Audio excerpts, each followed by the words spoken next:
the next speaker is Chaz. And then followed Chaz, I'm not doing the last name again, sorry Chaz, is Laura Lillian Dickerson. Thank you very much. Thank you. Governor Malloy and Lieutenant Governor Lyman, I appreciate you being here, and everyone else from the State Department who is here with you. I am not here today because I am angry. I am here because I am still very concerned about public education in our country. I have spent 40 or 50 years involved as a proponent and supporter of public education.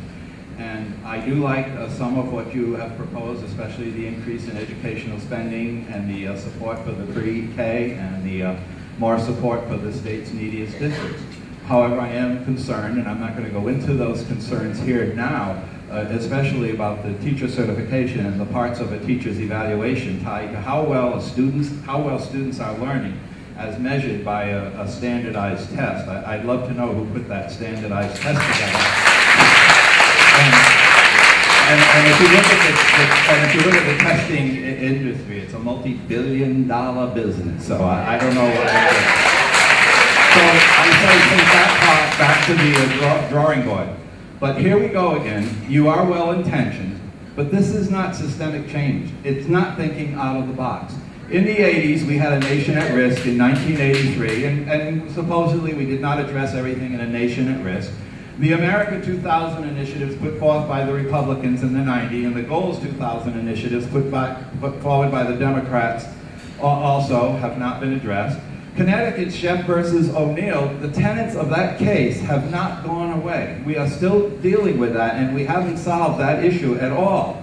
No Child Left Behind. What a horrible name. What teacher in Connecticut would ever leave a child behind?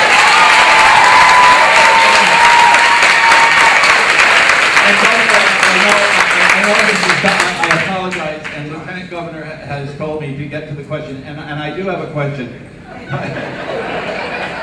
And I would say the same thing about race to the top. I oppose, what are we racing for? Education is not a race, and it's the teaching learning process and that we should be looking at. So, you know, Statue of Liberty, give me your tired, your poor, your huddled masses yearning to breathe free.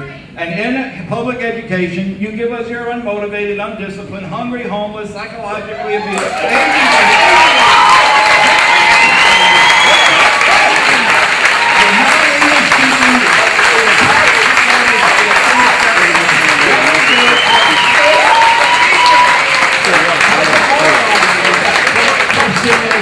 My question comes with, highlight the miracles that occur in our schools every day.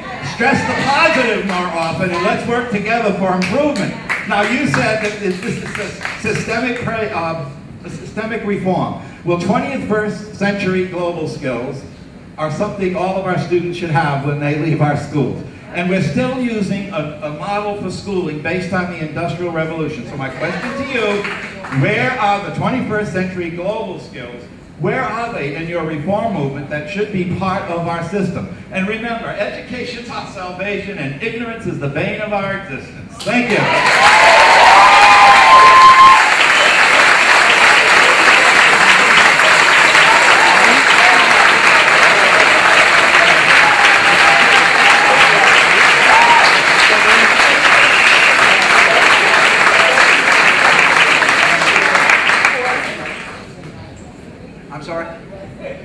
Okay, so here, listen, you've made a lot of points, and you don't want my answer to be as long as your question. So let me share some information with you, just to take on some of the points that you made. Since 2009, 31 states have adopted evaluation processes. You know that. Yes. Right. And 23 of those states in the last few years have tied evaluation processes or frameworks to continued employment, to tenure, to whatever you want to call it. You know that, right? I do. Right. And you know that Massachusetts did it a long time ago, right? And that Rhode Island's done it. And you know that. And you know that New York's done it. What we're doing here is not breaking new ground except for us. And I understand, listen, I grew up with pretty bad learning disabilities and physical disabilities when I was young. So, and by the way, I understand the standardized tests aren't for everyone, right? That's why teachers will be measured, or the framework includes 100 points. Only 22 and a half of those points having anything to do with standardized testing. By the way, at a rate lower than some of the states that I just mentioned. You know that. Okay. So when we're talking about this, we do have to talk about the kids. So in Hartford, where 17% of the kids are reading at the goal level, you and I both agree that we've got to get that up somewhat higher. I agree. Right. And we know that there are ways to operate schools that have, in fact, closed that gap on a school-by-school basis. And by the way, if we look to Massachusetts, we see a state that's on the move with respect to something you don't like, test scores, but with respect to a lot of other things, including, by the way, the international argument that you just made. That's part of what they're doing there. Now, listen, this package at 163 pages is pretty comprehensive, but it's not everything. I'll be the first to admit it. We've got to have another conversation about kids with learning disabilities. And what our approach is going to be, particularly in a society where we're understanding educational differences, particularly when we're talking about how many children we now identify as being on the spectrum. I understand that. But we have 30 districts educating 41% of our students that based on any standard, are underperforming. What do we do to improve that? We do everything we can to improve that. That's where you and I separate, because I think we do everything we can. You made a very valid point that we keep repeating what's not working. I want to change it. You want to change it, right? So let's work together to make sure that that change actually happens. Because let me be very clear. We know that if a kid, and I'm not talking about New London, let's pick on Hartford. We know that a kid who's not reading at or near grade level in third grade, at the end of third grade in reading, is highly, well, their chances of success are about 25% of a student who is on grade level. And yet, to put ourselves in that box that we don't get outside of, we really haven't taken on that particular fact. Because you know and I know, one of the things you don't like to hear is that in some states they make predictions on what the prison population will be by looking at those test scores. So listen, I understand you agree with some of the things I want to do and you disagree with other things. That's why we have a legislative process. That's why we're working with people. That's why we're talking to both union organizations. But let me be very clear that if somebody hadn't moved this year, we wouldn't be having this discussion. And it would be another year, or another year after that. Or by the way, if we don't make sizable progress this year, what governor in their right mind, and I know... Magazine is based out of London and Mystic. We've been around for about 9 years. Yeah. Sorry, I work for the Resident. I don't know the scope. You know the Resident, my free newspaper? Yeah. So you work for the Resident as well? I'm a marketing consultant. Yeah. Maybe we'll come in and consult with you. I don't know. I don't use it. I don't have any answers. There's a lot of questions. But I'm surprised that people were behind what I said. So that was good. Yeah, it was a very impassioned speech. I didn't get to address something. We got that on tape. You may have put that up on our website. No. I just wish I could have explained. I didn't want to get into a debate with him about standardized testing. You know, they're making us test children that are in special ed classes the same way we test a kid that achieves.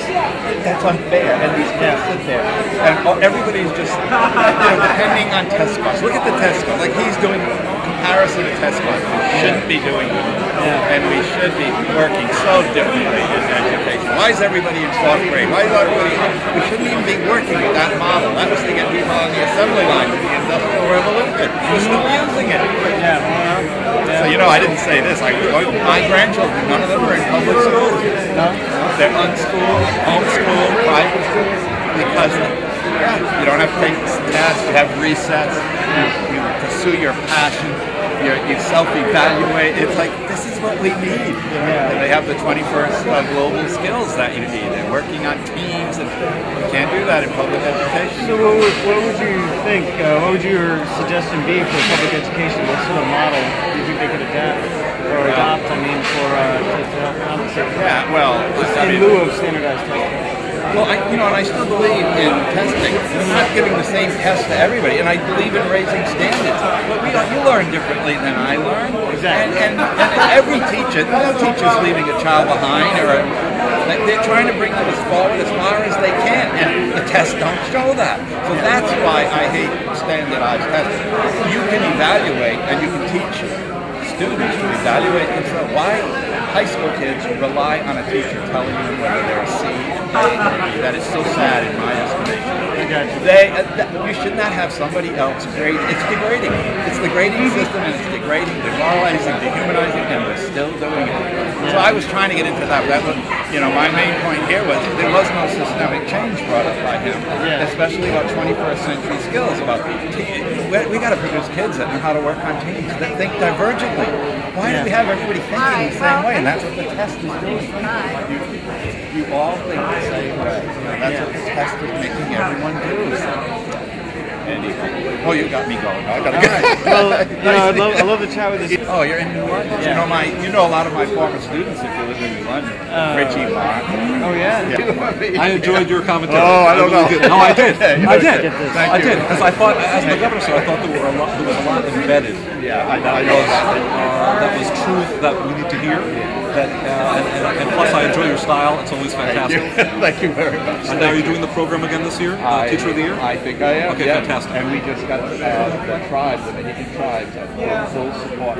Sorry if I interrupted you. No, I apologize. I'm sorry as well. Better than next year. We got more corporation, more support outside the education. Fantastic. Maybe we can get together and just talk about what we can do to take it to the next level on recognizing teachers. Thank you. I'd love to do that. Maybe we can get together at some point and talk to you. I will be there. Great. Thank you. Good to see you, sir. Thanks for being here. Okay, bye.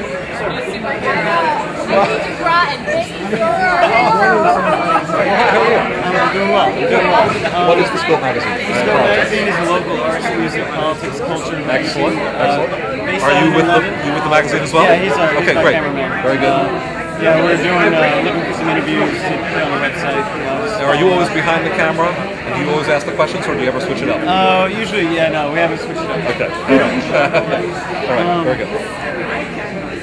So forgive my ignorance. That's what your name again? Stephen Pryor.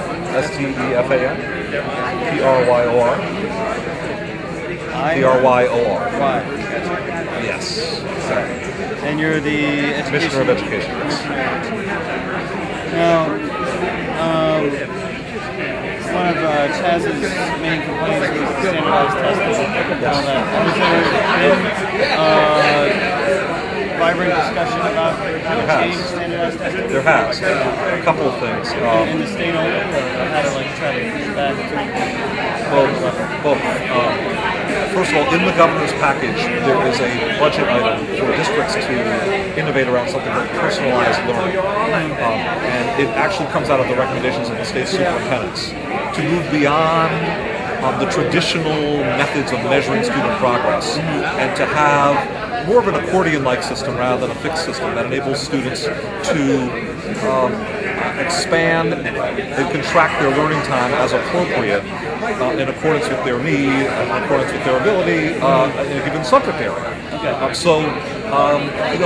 Currently there's an annual cycle of tests, and there are tests in between, there's midterms and there's finals, and this system has been true for time immemorial. We want to step up and say we want to flex that system and show that we can adjust with a student's learning and use different forms of assessment. That may not be as standardized, but may be more tailored, maybe more personalized. Right. So we're actually introducing that idea in our bill. Okay. And then if it works... This is the HB 24? This is in S24, as it says, S24. And if those districts succeed, that handful of districts we may figure out, well, you know, it's easier said than done. It's done at some level. How do you compare in a reliable and valid way across students, across classrooms, across schools, and administer assessments at different times, in different forms, in accordance with student needs? Let's figure it out. Instead of saying it's hard and stopping there, let's see if we can figure out a way to do it. So that's one thing. And we've actually, in applying to the federal government for a waiver from No Child Left Behind, we've created a new system for measuring schools and providing support and evaluation to teachers and other elements. But we've also included a reference to this pilot and said to the federal government, in effect, we're trying this new set of approaches. We may return to you with our solutions. So we have great interest in that subject, and we hope to pursue it further as we go. If you don't mind the slightly elongated version of that answer, one more point. Nationally, not federally as much as nationally, states have banded together in consortia to work on better assessments that are that go deeper when a student demonstrates a skill need or deficiency and identifies the underlying skills that may be the problem to help build up to the skill that's being assessed, and is more of a computerized, they call it adaptive test. The group of states that we're part of is called the Smarter Balanced Consortium. So they're going to help us, not just Connecticut, but multiple states, produce better assessments, and that's a starting point. That's a starting point. It's not an end point. It's a starting point. Excellent. All right. Mr. Fryer? Thank you. There we go. Pleasure meeting you. Thank you for your time.